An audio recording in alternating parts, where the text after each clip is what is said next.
সৰ্বপ্ৰথমে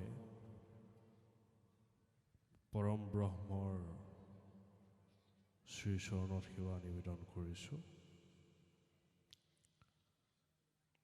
আজি এই পবিত্ৰ মুহূৰ্তত উপস্থিত হোৱা ঋষিতুল্য বৈষ্ণৱবৃন্দ, আই মাতৃসকল, যুৱক যুৱতীসকল,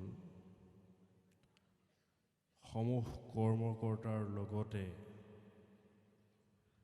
ইয়াত উপস্থিত হোৱা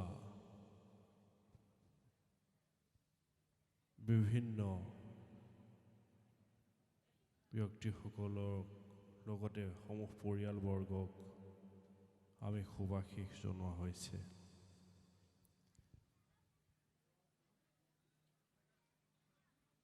যিহে নেকি ভাওনা অনুষ্ঠান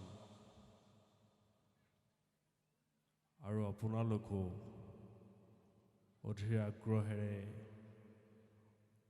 কিছু সময়ৰ পৰা অপেক্ষা কৰি আছে। ইয়াত মই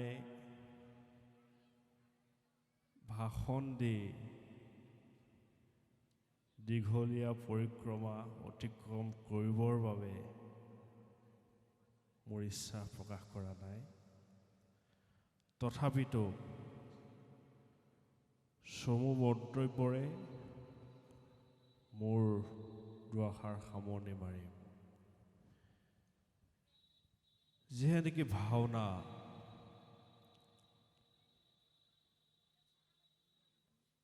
যেতিয়াই পৃথিৱীত ধৰ্মৰ গ্লানি হয়, অধৰ্মৰ প্ৰাদুৰ্ভাৱ ঘটে আৰু তেতিয়াই যুগে যুগে নানা অৱতাৰ ধাৰণ কৰি পৃথিৱীত ধৰ্ম ৰাজ্যৰ প্ৰতিষ্ঠাৰ বাবে সাধুসকলক উদ্ধাৰ কৰিবৰ বাবে অসাধুসকলক নাশ কৰিবৰ বাবে যুগে যুগে পৃথিৱীত নানা অৱতাৰে উদ্ধাৰ কৰি আহিছে পৰম ব্ৰহ্মই। আৰু সেই কোৱা হৈছে যদা যদা হি ধৰ্মস্য গ্লানিৰ্ভৱতি ভাৰত অদ্ভুত্ৰাণম অধৰ্মস্য তদাত্ম্যানম সৃজাম্যহম পৰিত্ৰাণায় সাধুনঃ বিনাশায় চ দুষ্কৃতম ধৰ্ম সংস্থাপনাৰ্থায় সম্ভবামি যুগে যুগে।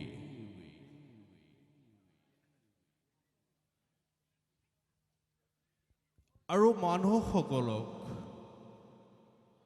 অসমীয়া জনসমাজক খুব সুন্দৰভাৱে বুজাব পৰাকৈ আমাৰ মাজত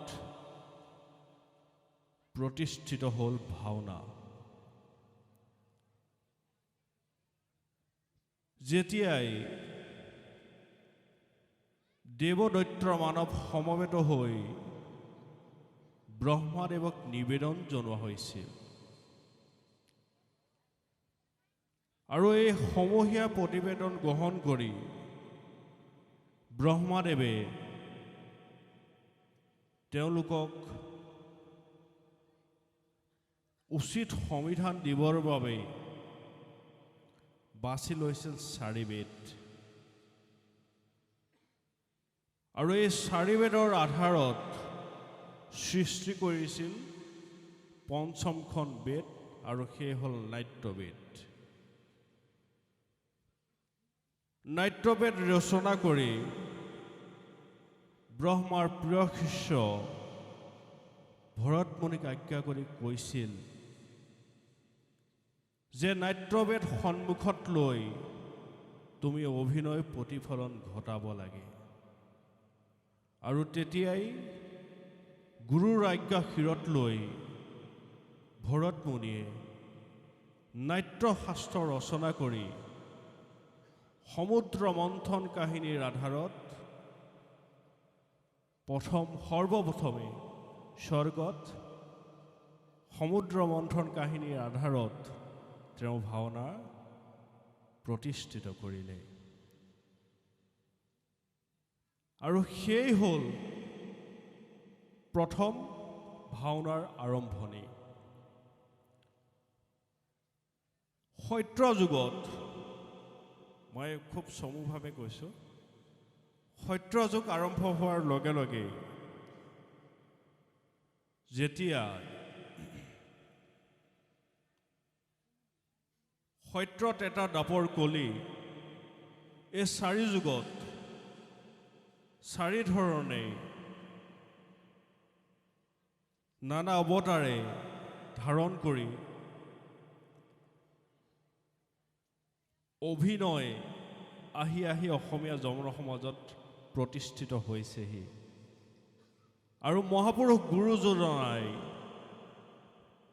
আদৰ্শৰাজি আৰু সৃষ্টিৰাজিৰে যোনসমূহ নাটক ৰচনা হ'ল, সেই নাটসমূহেই অসমীয়া জনসমাজত অংকীয়া নাট ৰূপে প্ৰতিষ্ঠিত হ'ল আৰু সেই হ'ল অংকীয়া নাটৰ অসমীয়া জনসমাজত প্ৰতিষ্ঠিত হৈ আহিছে আৰু এই অসমীয়া জনসমাজৰ আৰ্হি আৰু আদৰ্শ ৰূপে প্ৰতিষ্ঠিত হৈছে, প্ৰতিষ্ঠিত হ'ব আৰু প্ৰতিষ্ঠিত হৈ থাকিব আৰু এই আদৰ্শ সদায় অসমীয়া জনসমাজত সকলোৰে আগুৱাই নিয়াৰ ক্ষেত্ৰত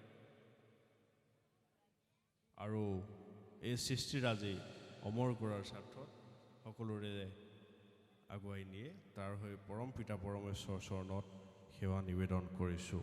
বিশেষ নকওঁ, সকলোকে শুভেচ্ছা জ্ঞাপন কৰিছোঁ। যিহেতুকে মোৰ কথা কোৱা মোৰ ইচ্ছা নাছিলে, তথাপিতো আপোনালোকক চমু দুআষাৰ কৈ মোৰ চমু মন্তব্য সামৰণি মাৰিছোঁ। সৰ্বে ভৱন্তু সুখিনঃ, সৰ্বে সন্তু নিৰাময়াঃ, সৰ্বে ভদ্ৰাণি পশ্যন্তু, মা কশি দুঃখ ভাগৰ ভবেত। ওম শ্ৰান্তি, ওম শ্ৰান্তি, ওম শ্ৰান্তি। সকলো ভালে থাকক, সকলোৰে সুস্বাস্থ্য হওক, সকলোৰে দীৰ্ঘজীৱী হওক আৰু সকলোৰে জনসমাজত এজন ভাল ব্যক্তিৰ ৰূপে প্ৰতিষ্ঠিত হৈ সমাজখন আগুৱাই নিয়াৰ স্বাৰ্থত যাতে সকলোৰে পৰম পিতা পৰমেশ্বৰে সকলোকে কুশলে ৰাখক, তাৰে হৈ ভগৱানৰ ওচৰত প্ৰাৰ্থনা কৰিছোঁ। ধন্যবাদ।